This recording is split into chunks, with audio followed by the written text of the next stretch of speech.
Well, we made the most of our time covering Asia Pacific's most important show of the year, APAO 2023. We had to. We're covering 36 shows globally this year, so there's no time to waste.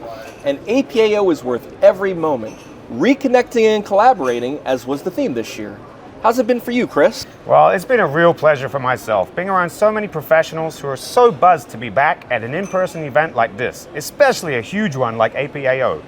You know, case in point, it's been real tough in the last few years, and especially for young ophthalmologists. You know, some of them have never been to a show like this. So this excitement really shows some good promise for the future of eye care. How about you? Did you get to check out anything of interest? Yeah, well, it's been really busy catching up with all my friends and making some new friends and connections. At least we try. Our list of strangers grows ever smaller by the show. Now, in all seriousness, I got to be a conference reporter once again after so many years as we rolled out our innovative coverage on Mice TV. I mean, the stuff that we're working on right now. Now, Chris, I know you had a really busy few days, so let's show our viewers what we've been up to. I think that's a great idea, Matt. Let's roll out our roundup of APAO 2023 highlights. When the director of the National Eye Institute, National Institutes of Health, shows up at the APAO, we pay attention. That's what happened at the APAO-AAO NEI Joint Symposium on APAC Collaboration Opportunities. His focus? Myopia. Dr. Chang disclosed that the NEI has engaged to commission a 2-year study on myopia, pathogenesis, and rising incidence. So there's definitely crossover interest in combating myopia from east to west. Artificial intelligence was a seriously hot topic at this year's show. We were lucky enough to catch some of the symposium on AI and deep learning in ocular imaging for the posterior segment. The talks actually went much further than expected, touching on the use of AI across the gamut of platforms and subspecialities. If it wasn't obvious yet, it should be now. AI will play a critical role in ophthalmology for the foreseeable future, and the symposium highlighted some important factors we must negotiate if we are to see the technology reach its full potential. Chris had an opportunity to look at some of the great posters on display, and these 3 were some of his top picks. Innovative use of leap motion technology for cataract surgery simulation, a wet lab training model. Comparison of corneal endothelial cell loss in femtosecond laser-assisted cataract surgery and conventional phacoemulsification. And the effect of ginkgo biloba on ocular blood flow, an optical coherence tomography angiography study.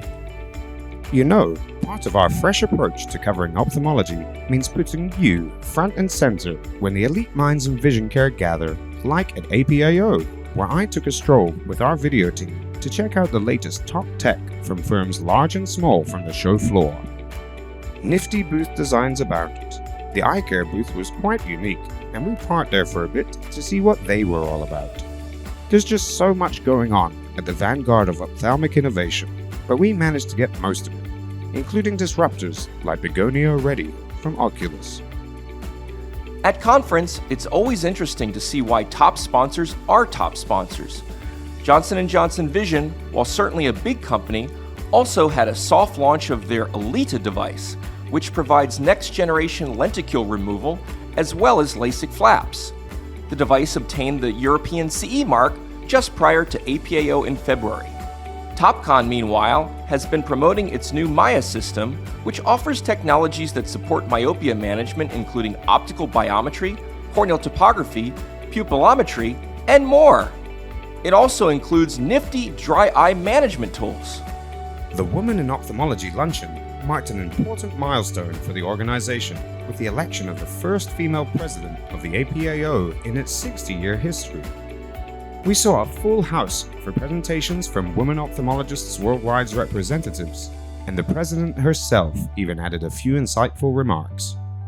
There was tons of incredibly positive energy for the future flying around, and we also got to catch up with some of the speakers on their thoughts about the future of women in ophthalmology.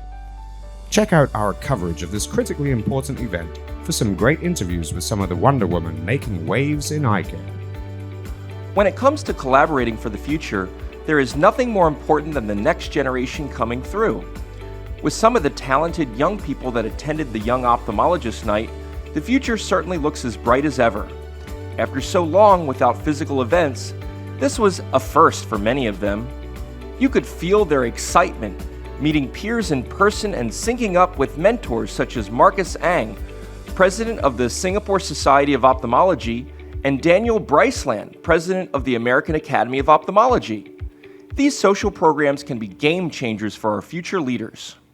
The Medium-Ice booth has come a long way since APAO Bangkok 2019. That year featured a huge birthday cake as the company celebrated its 10-year anniversary. But this year, things were business as usual. Funky business as usual, of course. Brand new issues of Pie and Cake magazines and the APAO show dailies were unleashed on the show floor. But the highlight for many was our Mice TV rapid production coverage, including an overnight APAO welcome video and Day 1 Congress highlights, all appearing at our physical booth, on our websites, and social media, and of course e-blasted globally. We must have been doing something right, as many international societies from as far away as Brazil visited the booth inquiring about media partnerships.